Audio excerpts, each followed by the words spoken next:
So I'm going to read your bio quick, and then I'm going to ask you a series of questions for the students watching. 15 minutes on the clock here. Okay. Starting now. So Ashley Tresoline,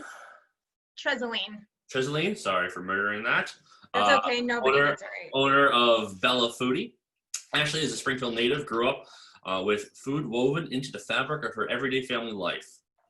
Her love of food started at a young age, helping her Italian grandmother and great-grandmother in the kitchen. It's where she learned that cooking great food is a labor of love. She received an associate's degree in business and marketing from STCC and a bachelor's degree from Springfield College. Ashley created Bella Foodie as a way to spread her love of healthy cooking with the local community. Bella Foodie's goal is to create delicious, homemade, healthy meals that give families the feeling of having a personal chef in the kitchen every night. Food is all about joy, love, and family.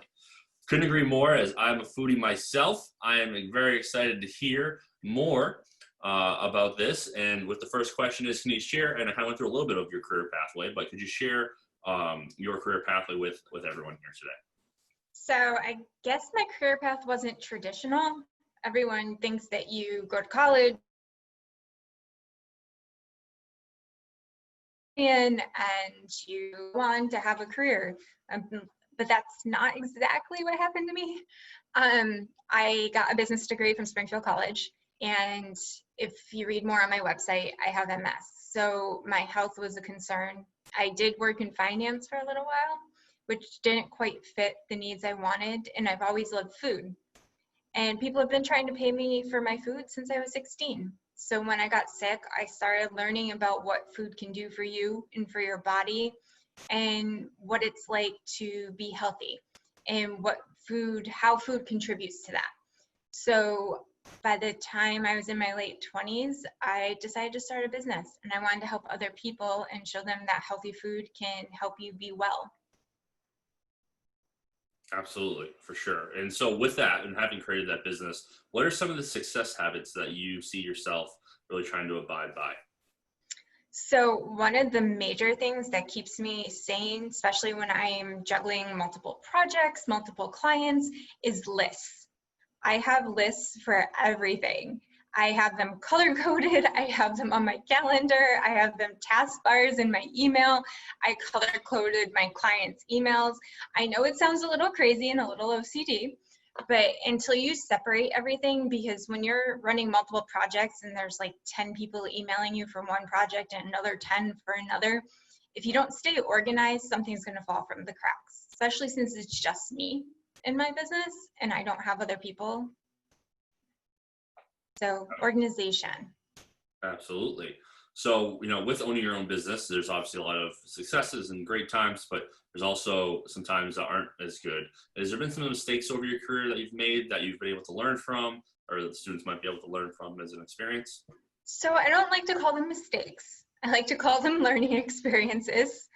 And there's no way to own a business and not make mistakes. There's always going to be something that you've done, or a project that didn't work out, or I learned through trying to hire an assistant. I hired some people that just weren't quite the right fit, or that people actually embellish a little more on the resume than they said they did. So I learned that way. Or in the beginning, I said yes to everything, which is what you do when you're a new business. You say yes to everything. And I learned that some of these events over time, they just weren't right for what my business was and what our vision is. Excellent.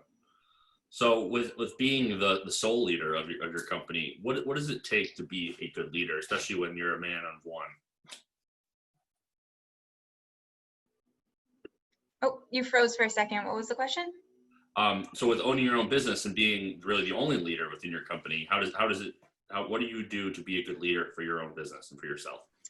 Well, I always was taught lead by example. I do have an assistant that will help me for parties and big events that I do hire people to help me for those things, and I have a rotating roster of people that help. I also work with a marketing and social media firm that helps me with those kind of things. So I do work with people, but leading by example and working with people that can understand you, understand your vision, can collaborate and are willing to listen to your ideas, to understand you, is the best way to lead. Awesome. What are some of the challenges you think the next generation will face as they head into their professional careers? Honestly, I think technology. As wonderful as technology is now, we're doing great with it, and it's the one thing that's keeping us all going as business owners and keeping us all connected as human beings. I think technology is going to take over more and more things. And I think that human interaction that business needs, I think some of that's going to be lost in translation, because the younger generation, they'll be in the same room and be texting each other. Whereas in business, sometimes where I may get a job over someone else is because of a human relationship, not an email relationship. Absolutely. So if you can go back, what advice would you give yourself, a 16-year-old self of your, if you would? So when I was 16, we were always encouraged to think about our 5-year plan, our 10-year plan, and what we wanted to do, what we wanted to major in college and beyond. And the thing is don't get stuck in them, because sometimes life derails your career or derails the idea, or sometimes a new pathway opens up for you. So you might want to think to be open for things and stay open and look to see what's out there. And unless you have a strict career path, like wanting to be a doctor or a lawyer, try new things. Absolutely. So if anybody has any questions out in any of the classrooms, feel free to put it in the chat, or raise your hand or come on the video. Ashley, is there any advice that you give and want to leave for the students as you're kind of winding down your time here? Advice. If you want to be entrepreneurs, learn everything you can. Find people to work with that are better at the things that you're weakest at. Find people you can trust and have a clear vision, and stay on the path you're on. Work hard, be open to new things, and always keep learning, whether it's stuff for your job or personal stuff, and take time to grow. Excellent.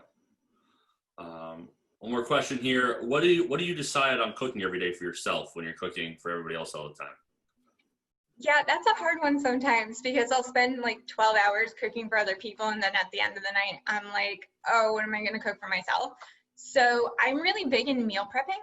So I will meal prep a whole bunch of stuff on like a Sunday or a Monday, and then I leave it in my fridge. So that way all I have to do is like maybe make stuff that I can heat up together, like a big salad or a grain dish or pasta with some veggies that I've roasted or cooked off, or things like that, or a protein I've already cooked. So that way I have stuff left at the end of the day. So that way I'm eating healthy food instead of just, a bowl of cereal or grilled cheese at the end of the night. Absolutely, which both are delicious as well. Yes, we all do it, but yeah. Excellent. Well, thank you so much for your time and giving some of the insight into your career and helping out some of these young people here today. Greatly appreciated. And next up,